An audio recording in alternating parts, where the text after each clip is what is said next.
Página 65. La historia empieza en Same, por Samuel Noah Kramer, 1956. Capítulo 12. Horticultura. Los primeros ensayos de umbráculo. El cultivo de los cereales no era la única fuente de riqueza que había en Same. También se practicaba allí la horticultura, y los huertos y jardines eran florecientes. Como horticultores expertos que eran, los sumerios utilizaban ya desde los tiempos más remotos una técnica que atestigua una vez más la existencia en ellos de un gran espíritu de inventiva. Para proteger sus huertos del viento y de un excesivo soleamiento, plantaban grandes árboles, cuyo follaje actuaba de pantalla y proyectaba una sombra protectora. En 1946 yo pude hacer esta curiosa comprobación al descifrar el texto de un mito hasta entonces ignorado.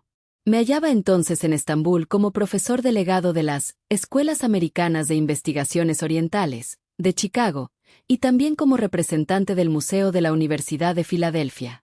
Permanecí allí 4 meses antes de salir para Bagdad, donde debía concluir aquel año mi misión en el extranjero.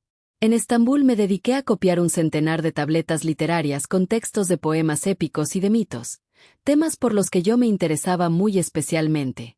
Algunas de estas tabletas o sus fragmentos eran de dimensiones pequeñas o medianas, pero también había algunas grandes, como la de 12 columnas que relataba la Guerra de Nervios, de la que ya he hablado anteriormente, ver Cap. 3, y la de 8 columnas, que contenía el Debate entre el verano y el invierno, y de la que hablaré más adelante, capítulo 17. Entre todas estas tabletas descubrí el mito en cuestión, al que he titulado Inanna y su calituda o el pecado mortal del jardinero. La tableta debía medir originariamente 15 centímetros por 18,5. Actualmente solo mide 10,5 por 18, ya que la primera y la última columna, originalmente hubo 6 en total, están casi totalmente destruidas. Pero las 4 columnas que subsisten permiten reconstruir unas 200 líneas del texto, de las cuales más de la mitad están enteras. A medida que el tono del documento se me iba haciendo inteligible, se me aparecía con toda evidencia que este mito tenía una textura muy poco corriente, hasta el punto de que presentaba 2 rasgos especialísimos que me parecieron altamente reveladores. Por un lado, se trata de cierta diosa que, para vengarse de la afrenta que le infligiera un pérfido mortal, decide transformar en sangre el agua de todo el país. Ahora bien, este tema de la plaga de sangre no se vuelve a encontrar en ningún otro texto de literatura antigua, más que en la Biblia, en el libro del Éxodo. Todo el mundo puede recordar dicho episodio. Dice, pues, el Señor, en esto conocerás que soy el Señor. Voy a herir el agua del río con la vara que tengo en mi mano y se convertirá en sangre. Éxodo 7:17. En cuanto al segundo rasgo original, este no es ni más ni menos que la técnica de la sombra protectora, que más arriba he mencionado. No solamente el mito la menciona, sino que, según parece, intenta explicar su origen. Lo que, en todo caso, podemos admitir es que semejante técnica ya era conocida y practicada en Same hace varios millares de años. Había una vez un jardinero llamado Sukalituda. Era un buen jardinero, trabajador y diligente. Sin embargo, a pesar de todos sus afanes, su jardín iba de mal en peor. Por más que regara cuidadosamente regueros y cuadros, sus plantas se marchitaban. Los vientos furiosos no cesaban de azotarle el rostro con el polvo de las montañas. Y, a pesar de sus cuidados, todo se secaba. Entonces alzó los ojos hacia el firmamento estrellado, estudió los signos y los presagios, observó y aprendió a conocer las leyes de los dioses. Habiendo adquirido de esta suerte una nueva sabiduría, plantó en su jardín Sarbatus, cuya sombra se extiende, siempre ampulosa, desde el alba hasta el ocaso, y desde aquel momento todas las hortalizas prosperaron espléndidamente en el jardín de Sukalituda. Un día, la diosa Inanna, después de haber atravesado cielo y tierra, se echó para dar descanso a su cuerpo fatigado en los aledaños del jardín de Sukalituda. Este la espió desde un extremo de su jardín y luego se aprovechó de la inmensa lasitud de la diosa y, amparado por la noche, abusó de ella. A la mañana siguiente, Inanna miró consternada a su alrededor y resolvió descubrir a todo trance al mortal que tan vergonzosamente la había ultrajado. En consecuencia, envió 3 plagas a los sumerios, llenó de sangre todos los pozos del país para que las palmeras y las viñas quedasen saturadas de sangre, desencadenó sobre todo el país una gran profusión de vientos y tormentas devastadores, La naturaleza de la tercera plaga es incierta, ya que las líneas que a ella hacen referencia se hallan en muy mal estado de conservación. A despecho de esos poderosos medios, Inanna no consiguió desenmascarar a su profanador. Cada vez que su Calituda se sentía amenazado iba a consultar a su padre, y cada vez éste le aconsejaba que se fuese al país de las gentes de cabeza negra, y que se quedase en la proximidad de los centros urbanos. Su Calituda siguió, por fin, el consejo paterno, y así pudo escapar a la cólera de la diosa.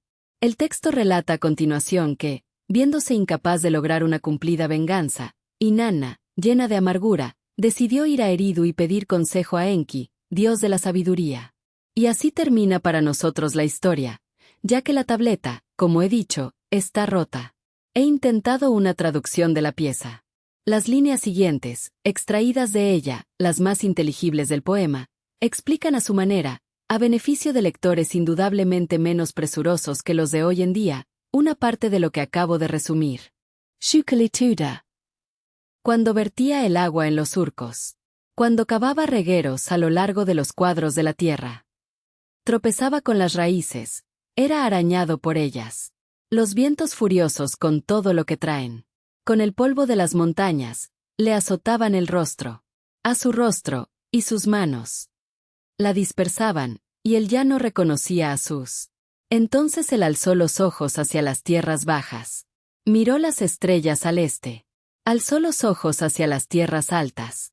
Miró las estrellas al oeste. Contempló el firmamento donde se escriben los signos. En este cielo inscrito, aprendió los presagios. Vio cómo había que aplicar las leyes divinas. Estudió las decisiones de los dioses. En el jardín, en 10 sitios inaccesibles. En cada uno de estos lugares plantó un árbol como sombra protectora. La sombra protectora de este árbol. El Sarvatu de opulento follaje. La sombra que da al despuntar el día. Al mediodía y al anochecer. Nunca desaparece.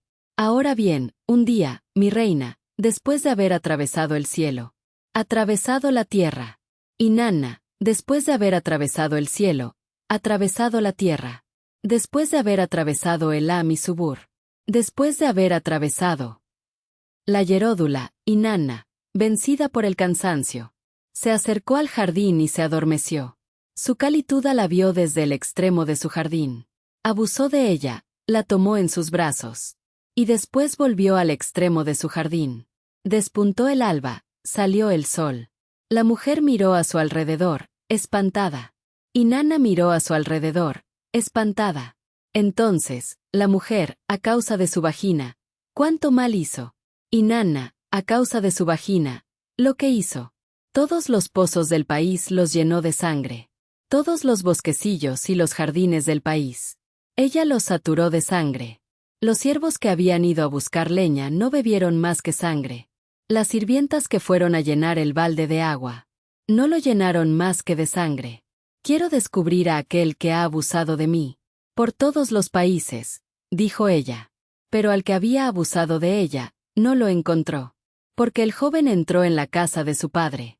Su Calituda dijo a su padre: Padre, cuando yo vertía el agua en los surcos, cuando cavaba regueros a lo largo de los cuadros de tierra, tropezaba con las raíces, era arañado por ellas. Los vientos furiosos, con todo lo que traen, con el polvo de las montañas, me azotaban el rostro, a mi rostro, y a mis manos. La dispersaban y yo ya no reconocía sus. Entonces alcé los ojos hacia las tierras bajas. Miré las estrellas al este. Alcé los ojos hacia las tierras altas. Miré las estrellas al oeste. Contemplé el cielo donde se inscribían los signos. En el cielo inscrito aprendí los presagios. Vi cómo había que aplicar las leyes divinas. Estudié las decisiones de los dioses. En el jardín, en 10 lugares inaccesibles. En cada uno de estos sitios planté un árbol.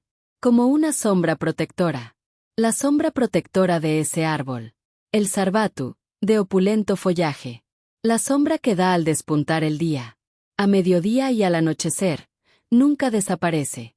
Ahora bien, un día, mi reina, después de haber atravesado el cielo. Atravesado la tierra. Inanna, después de haber atravesado el cielo. Atravesado la tierra. Después de haber atravesado Elam y Subur. Después de haber atravesado la Yeródula, vencida por el cansancio, se acercó al jardín y se adormeció. Yo la vi desde el extremo de mi jardín. Abused Latame Ian Miss Brazos. Y después volví al extremo de mi jardín. Despuntó el alba, salió el sol.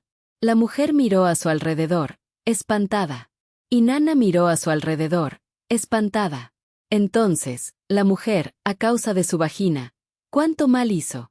Y Nana, a causa de su vagina, lo que hizo. Todos los pozos del país los llenó de sangre. Todos los bosquecillos y jardines del país. Ella los saturó de sangre. Los siervos que habían ido a buscar leña no bebieron más que sangre. Las sirvientas que fueron a llenar el balde de agua no lo llenaron más que de sangre. Quiero descubrir a aquel que ha abusado de mí. Por todos los países, dijo ella. Pero al que había abusado de ella no lo encontró. Porque el padre respondió al joven. El padre respondió a su calituda. Hijo mío, quédate cerca de las ciudades de tus hermanos. Dirige tus pasos y ve hacia tus hermanos, los de la cabeza negra. Y la mujer jamás te encontrará en medio de esos países. Su calituda se quedó, pues, cerca de las ciudades de sus hermanos. Dirigió sus pasos hacia sus hermanos, los de la cabeza negra. Y la mujer jamás lo encontró en medio de esos países. Entonces, la mujer, a causa de su vagina, ¿cuánto mal hizo?